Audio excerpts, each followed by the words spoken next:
This is the Heiberg Forest, 3,900-acre field campus of the State University of New York College of Environmental Science and Forestry. Walking in this Christmas tree plantation reminds me of the holiday season. Hello, I'm Russ Briggs, Associate Professor of Forest Soils at the College of Environmental Science and Forestry. The aroma of these trees brings back so many pleasant memories for me. The beauty and excitement of live holiday display, Christmas trees. But these trees, and others like them, get a bad rap. That's because of the mistaken impression that fresh-cut live trees displayed in homes and public places pose a fire hazard. That's simply not the case.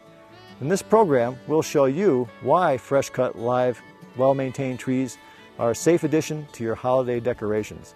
We'll show you how to select and care for your trees so that they can provide weeks of enjoyment.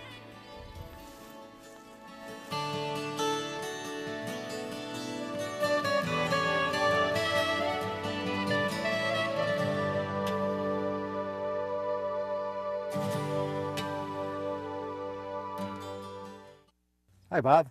Hi, Russ. How are you? Very good. This is Bob Norris. He's the Executive Director of the Christmas Tree Farmers Association of New York. Bob, tell us a little bit about the organization. Our organization promotes the interest of the real Christmas tree grower. We have about 550 members who are promoting, growing, and marketing Christmas trees. So education then must be a key component of what you're all about. Education is vital, Russ.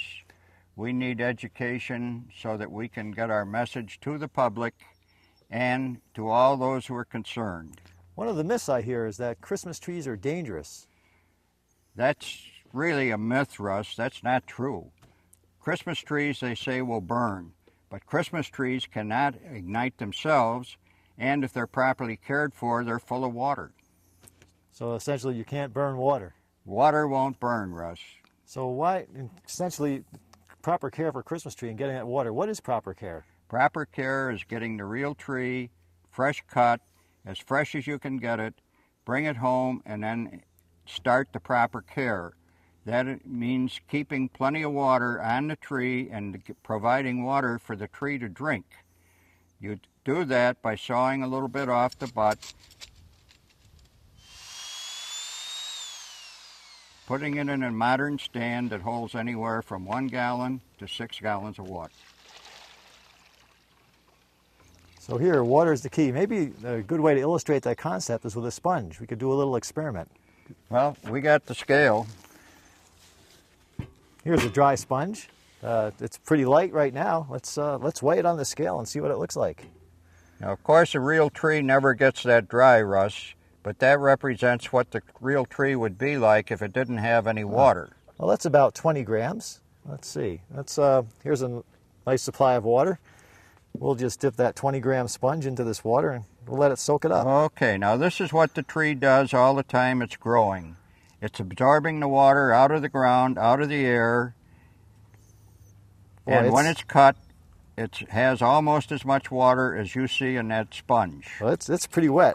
I wonder what that weighs. Look at the dripping. Let's see what that weighs now. Geez, that's 230, 240 grams. With proper care, Russ, your real tree for this 6 weeks period could have that much water content. Boy, that's a lot of water. That's about 10 times. That's 10 why times it won't burn, water. Russ. Well, it's interesting because we have a study that kind of confirms that. A few years ago, 2 years ago, we conducted a study at the College of Environmental Science and Forestry at the State Fairgrounds. Let's take a look at some of that footage. Tell us how the study is organized and what the conditions are and what your findings have been. Well, the organization of the study, first of all, we were interested in looking at 5 species. So the 5 most common species in New York, we have Scotch pine, Fraser fir, balsam fir, Doug fir, and white spruce. And how white spruce gets in there, I don't know, but there are a cohort of people that like white spruce. Well, the idea is we had look at moisture loss, and so we arranged this building into 4 different blocks. That is, the air currents here, the air currents everywhere affect moisture loss, and if it's a little warmer here, it might affect a little warmer there. So each of these species is replicated in each of these blocks, so if there's any systematic bias, that'll be reflected and it'll be balanced out across the area. So then all these species are put in water, and so they're matched. We've replicated 6 times, so for every species you see in every block, you'll find 6 trees in water. Okay. Now we also have a component of trees out of water. Just everyone knows that dry trees do badly, but as the baseline, there are each of these species replicated 6 times that are out of water, and so we follow those for 6 weeks, and then we'll discard them from the study.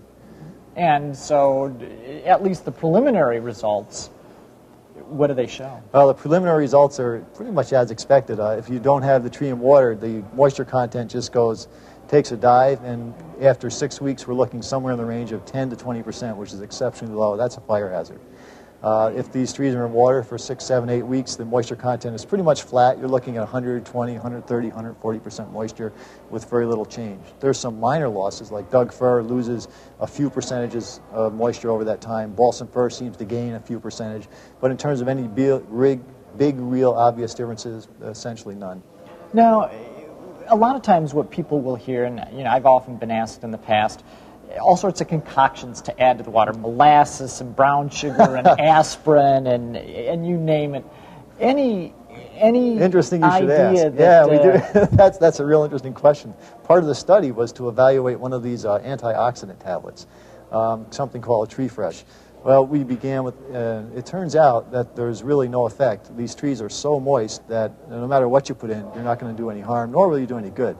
At least, I don't know about molasses. I could consider putting in sugar, and with the osmotic effect, you'd probably drive that down. But for all practical purposes, these things are not needed at all. Yeah. So in essence, what I'm hearing you say, the bottom line is the same old recommendation of make sure that you keep the tree in water, and you should be in pretty good shape.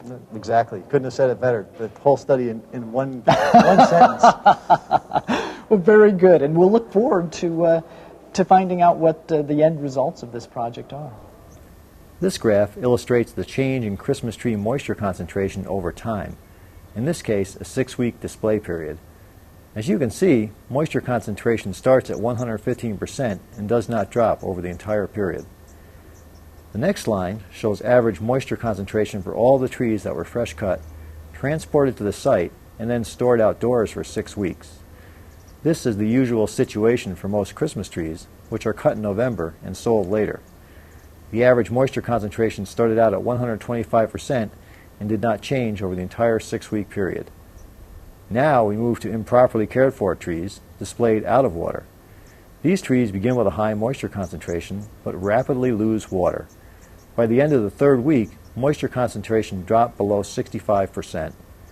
Research in Canada has shown that trees below 65% moisture concentration can burn. The important message from this experiment is that properly cared for Christmas trees, displayed indoors, maintain high moisture concentration. Those trees will not support a flame. There are 3 ways for safe display of live Christmas trees: water, water, and water. Bob, here's an example of a very poorly cared for tree.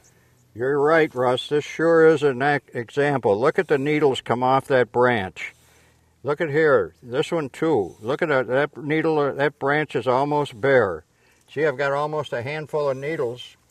This tree hasn't even got water to absorb. See, this isn't a proper stand. The tree isn't getting proper care. It really shouldn't be allowed in a house. Well, let's look, by contrast, let's look at something that has been properly cared for. Oh boy, Russ, look at this. This is a real fresh tree. Look at the beautiful color. The needles don't fall, no perfect retention. The branches bend. The needles snap right back. Boy, this even has a nice aroma to it. Oh yeah, and look at the stand, Russ.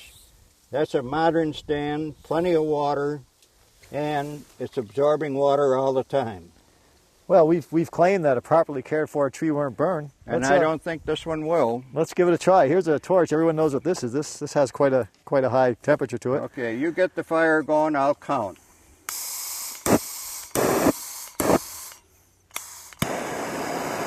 Okay, ready, Russ? I'm ready. All right, right on the branch. 1, 2, 3, 4, 5, 6, 7, 8. Okay. Well, that flame went out. It won't The just flame will ignite. go out, Russ. Try another one. Okay, now let's go for 20. Get another branch. 1, 2, 3, 4, 5, 6, 7, 8, 9, 10, 11, 12, 13, 14, 15, 16, 17, 18, 19, 20, Russ. Look at that. Oh, boy. Well, don't try this at home. This is kind of an exciting experiment, but we don't recommend doing this indoors. But you can see, Russ, this tree will not support any ignition whatsoever. Even with a torch, the fire goes out as soon as those initial needles are burnt. Boy, that's a big difference from some of the myths that I've heard. Well, if that doesn't prove the myths are wrong, I don't know how we can teach them. Well, I guess let's go off and find a tree. I'm ready to look for mine. What you're going to do, Jay, is you're going to tie this on like this, and you're going to go through and tag all the trees on the same side so that when we're shearing these trees, we'll be sure to know that this is a crop tree that we're going to be taking out this year. Rest of the stand? Yes, please. No problem. Thank you. Hey, Kath. Hi, Russ. How you doing? Good. How about you? Very good. Good. This is Kathy Roberts. She's a park worker here at the Heiberg Forest. So what's a park worker doing this time of year? For us this time of year, what I'm out here doing is choosing Christmas trees. What I'm doing is I'm going to the stands and I'm looking at the shapes of these trees. Now, a good Christmas tree is one that's got a good shape to it even before you do much shearing on it. It doesn't have any holes in it or anything. This is a nice full tree. It looks good all the way around, so that's why I tagged it. I like this. This is almost looks like the tree I'd select here. Actually, I get a balsam fir just like this every year. Yes, and as you can see, these needles are good all the way down through. There's not many brown needles. If there were brown needles, especially in blue spruce, that's a lot of times is the old needles dying. Some people think the trees are diseased, but they do lose their needles after a couple of years. How about these lower branches? Eventually this thing's going to go in a stand. Will these come or go or what? Well, these lower branches right here will probably come off, depending on what your stand's like, because the tree will need to set right down into the stand. Okay. So generally you take these off outside before you bring the tree into the house. That way all the mess is left outside. Then if you have a place for these branches, you can actually use them for decoration. So now I guess we're ready to take this thing home. We got to get it down. How do we cut this down? Okay, I've asked Jessie to help us out here. She's one of my work study students this year. Hey, Jess. And Jess is using a bow saw. Now we don't allow chainsaws in here, so anybody who comes here will be using a bow saw like this to cut a tree down with. What Jess is going to do is she's going to move in here and she's going to get cut as low to the ground as possible. And the reason for that is because we don't want people out here in the field tripping over the stumps. And also in the spring it makes it a little bit easier for us to plant new trees in here. Right now Jess is having a little bit of trouble because it is warm out and the sap is in the trees, so she is having a little bit of trouble. So I guess now we can, after we're cutting, we can just load this on the car. That sounds good to me. Great. Thanks, Kath. Thanks, Russ.